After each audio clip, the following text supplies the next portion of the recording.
All right, V2 version 2 part 2. The cylinder's bolted down. These inserts are working good.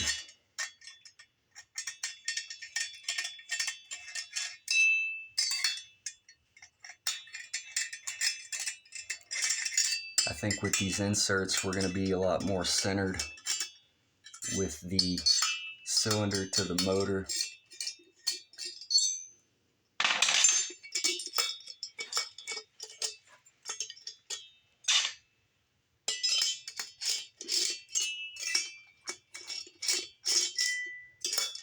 Definitely more secure than the JB Weld.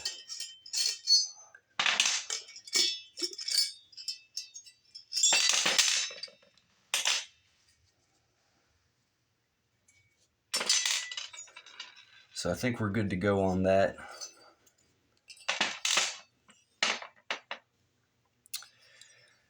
Let's see, and then what did we do? We've got, this is a stock cylinder.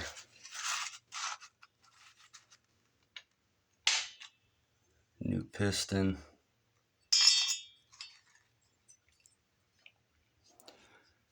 So if you'll notice these transfers, the way they're designed, it's got that diagonal in there, that angle that pushes everything towards the intake side.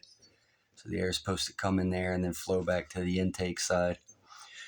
With that being said, it kind of rolls the opening of the transfer port.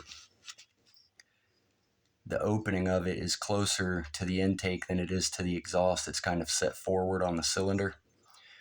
So that makes the windows on the piston inconsistent, as far as the window on the exhaust side is smaller than the window on the intake side because it's rolled forward, with this opening being rolled forward because of that notch, because of that angle in the transfer. It offsets the opening of the transfer, which changes the size of the windows. It makes the window on the exhaust side just a little bit smaller than the window on the intake side. The other thing that causes is it causes the window on the piston to be blocked by the cylinder wall. You can see back here where that window is pretty much completely blocked by the wall of the cylinder. Also here you can see it where that is straight through basically to that window, but this is all but blocked on this side. You can get a little bit of air through there, but it's not a lot. I mean, you can see right there where it's pretty much blocked. On the intake side, the cylinder is designed, it's kind of knifed in like that, and on this side it's not. It comes out like this. So what I did on the cylinder that we're going to be using,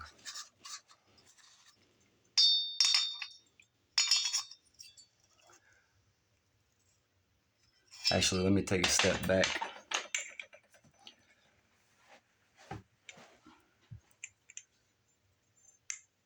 On the stock piston, there's quite a bit of overcasting, or I don't know what you would call that actually, but it's blocking the windows a little.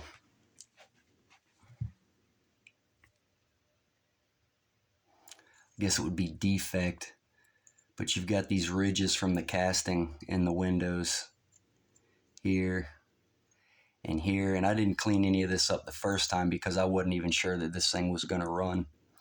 So on the new piston, we've gotten rid of all that, opened up those windows. I could have opened them up more, but I didn't want to, mess with the strength of the piston. So we just, cleaned them up a little bit, opened those windows up to where they could breathe a little bit more. The other thing, these corners, on the inside of the window.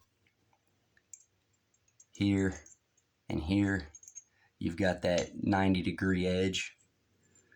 So I cleaned that up and got that to where it's more of a straight shot in there instead of coming in and hitting that edge. Instead of hitting that 90-degree corner, it can just, you know, kind of like a knife edge, it just goes straight in.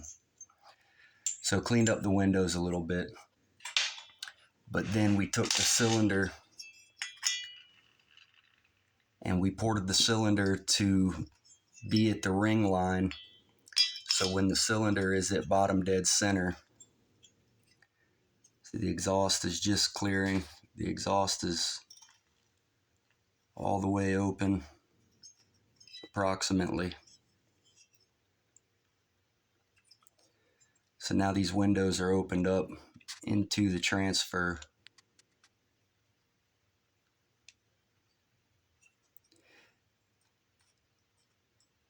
And this is at bottom dead center. Like I said, I didn't take it all the way down. I stopped it at the ring line at bottom dead center. But at that point, it is going to take in a lot more air. And granted, it does have the transfer here as well is going to be open, obviously. But it'll be able to pass through these windows now a lot easier. And hopefully get some more flow that way. So we've opened this thing up to where both sides can breathe now. Hopefully we'll get a lot more air in there. And then as it goes down, it will start to close off again. But we're going to see what this does, you know, creep up on it. If it seems to like it, maybe we'll go all the way later on. But anyways, that's where we're at. Not a lot to show, but work on getting the crank in this thing, getting it put back together, and go from there. I think that's about all I'm going to do to this thing at this point. Like I said, we've opened up the transfers at the top on both sides to where when this thing's at bottom dead center, it'll be able to breathe a lot better, pull a lot more air. Got the edges chamfered. Everything's real smooth in there. Basically ready to go. So essentially we're prepped and ready. Next we're going to get the crank in this thing, start putting it together, and get it put back on a bike, see what it does. All right, thanks for checking in. Later.